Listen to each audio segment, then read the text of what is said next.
प्रिय विद्यार्थियों, नमो नमः।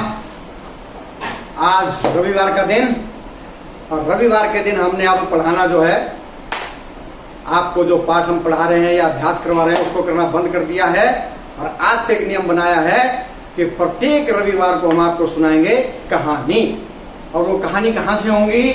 पंचतंत्र की कहानियों में से, पंचतंत्र की कहानियों में से, जिसको लिखने वाले हैं पंडित विष्णुदत्त शर्मा।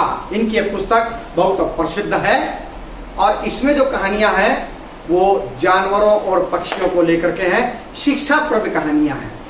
तो इस कहानी की ओर आगे बढ़े उससे पहले यदि आपने अभी तक संस्कृत शिक्षा चैनल को सब्सक्राइब नहीं किया है तो सब्सक्राइब कर लीजिएगा, साथ ही बेल आइकन का बटन अवश्य दबाइएगा ताकि भविष्य में आने वाली जितनी भी वीडियोज हैं वो सब आपको सरलता से उसका नोटिफिकेशन आपको प्राप्त हो जाए।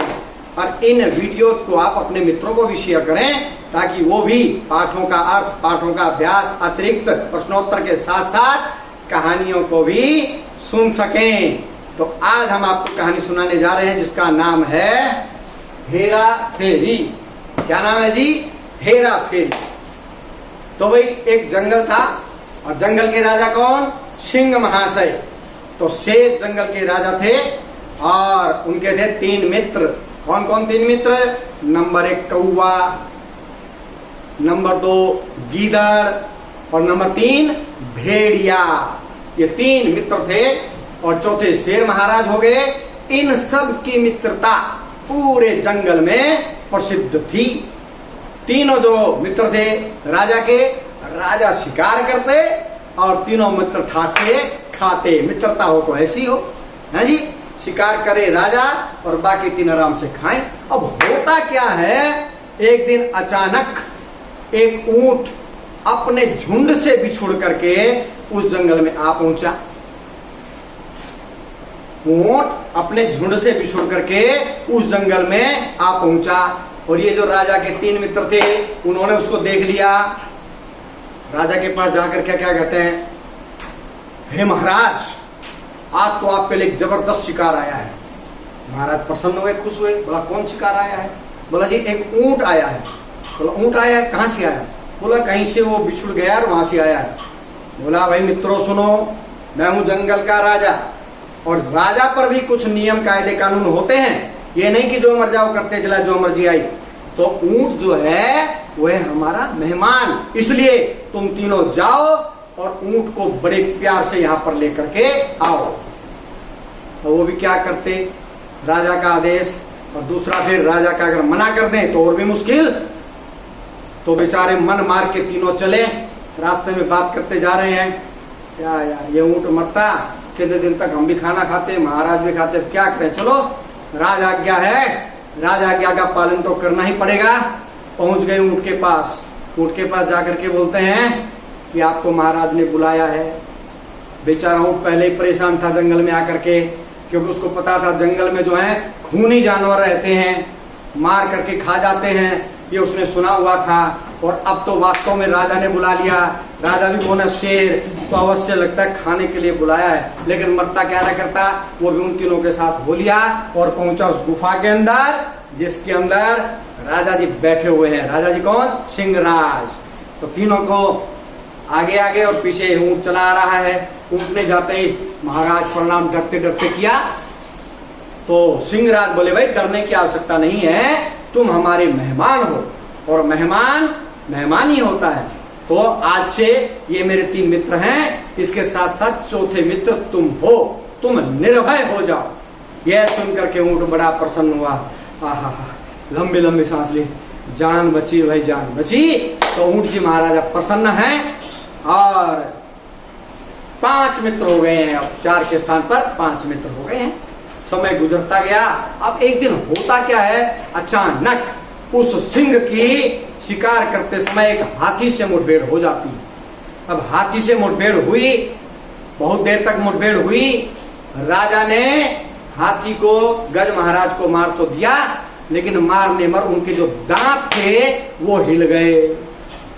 अब शिकार करना उनके लिए मुश्किल हो गया।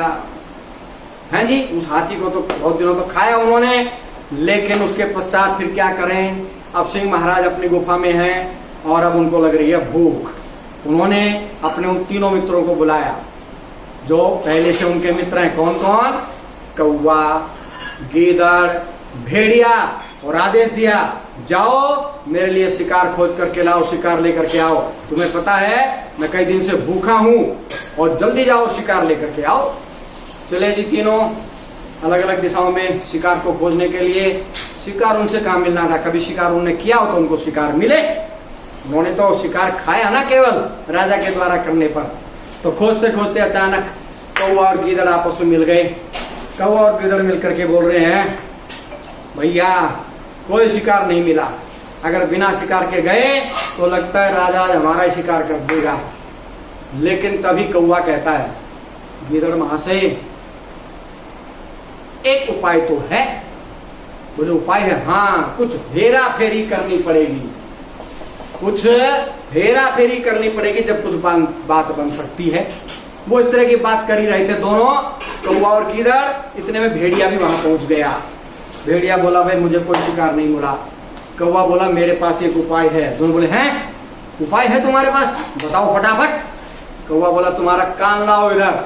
कौवे ने उनके कान में बताया और फिर तीनों हंसते, जोर जोर से हंसे, जोर जोर से हंसे।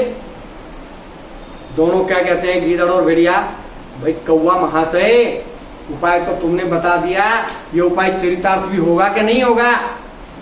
बोला आज सुबह ही मैंने महाराज से कहा था ये ऊंट है इसका शिकार कर लो, इसका शिकार क्यों नहीं करते हो? तो राजा ने कहा कि यदि ऊंट अपने आप को मेरे सामने प्रस्तुत करे तो मैं इसका शिकार कर सकता हूं, अन्यथा ये हमारा मेहमान है, मैं इसका बिल्कुल भी शिकार नहीं करूंगा। तो अब आप बस उपाय के लिए तैयार हो जाइए। तीनों चले जी, तीनों पहुंच गए गुफा के अंदर। पीछे पीछे ऊंट भी पहुंच गया, चारों बैठे हैं। अब सिंहराज ने दहाड़ करके कहा अरे मेरे लिए शिकार कुछ लेकर के आए हो? कौवा सबसे आगे हाथ जोड़ के बढ़ा, महाराज कोई शिकार नहीं मिला, मैं आपकी सेवा में हूं, आप मुझे खाइए और अपनी भूख मिटाइए। कौवे का ऐसा कहना था क्योंकि उन्होंने तो अपनी उपाय बना रखा था ना, अपनी एक चाल चल रखी थी। कौवे का ऐसा कहना था कि गीदड़ वहां से एकदम आगे आगे। गीदड़ वहां से क्या कहते हैं, अरे कौवे महाराज तुम्हारा मांस है जो हमारे महाराज का जिससे पेट भर जाएगा, तुम एक तरफ हटो, महाराज आप मुझे खा लीजिए और अपनी भूख मिटाइए। बस इतने में पीछे से गीदड़ के साथ आ गया भेड़िया। भेड़िया बोला गीदड़ तू हट आगे से। वो कहता महाराज मैं किस दिन काम आऊंगा, छोड़िए, इनके शरीर में कुछ मांस तो है नहीं, इसलिए आप मेरा शिकार कर लिए, अपना भूख मिटा लीजिए। अब ऊंट बेचारा पीछे खड़ा सोच रहा कि भाई ये तीनों तो बाजी मार गए, तू क्यों पीछे हटता है, तू भी कर। और जैसे ही वो आगे बढ़ा और उसने भेड़िया महाशय को हटाया तो तीनों की एक से एक आंख मिली और बोले बन गई बात। तो जैसे ही ऊंट वहां से आगे बढ़ा और उसने कहा महाराज आप मेरा शिकार कर लीजिए और अपनी भूख को मिटा लीजिए। राजा तो भूखा था ही, उसने तुरंत ऊंट का शिकार कर दिया और तीनों बड़े खुश हुए। राजा का पेट भरने के साथ साथ ऊंट का शिकार जो है उन तीनों ने भी बहुत दिन तक खाया। ये करी हेरा फेरी। अब इसे शिक्षा क्या मिलती है इस कहानी से, कोई बताएगा? चलो मैं ही बताता हूं। भाई मित्रता करिए आप हमेशा अपनी प्रकृति जैसे मनुष्य के साथ, अपने स्वभाव जैसे मनुष्य के साथ। आप कहेंगे कि अपनी प्रकृति स्वभाव से क्या मतलब है? अरे अपनी प्रकृति स्वभाव से ये मतलब है कि वो चार के चार तो थे मांसाहारी और ऊंट बेचारा क्या था, शाकाहारी। फंस गया उनके चंगुल में और अंत में मारा गया। तो कहानी कैसे लगी कमेंट में लिखिएगा और तैयार रहिए अगले महीने, अगले महीने नहीं, अगले रविवार को अगली कथा, अगली कहानी सुनने के लिए। जय तू सुर भारती।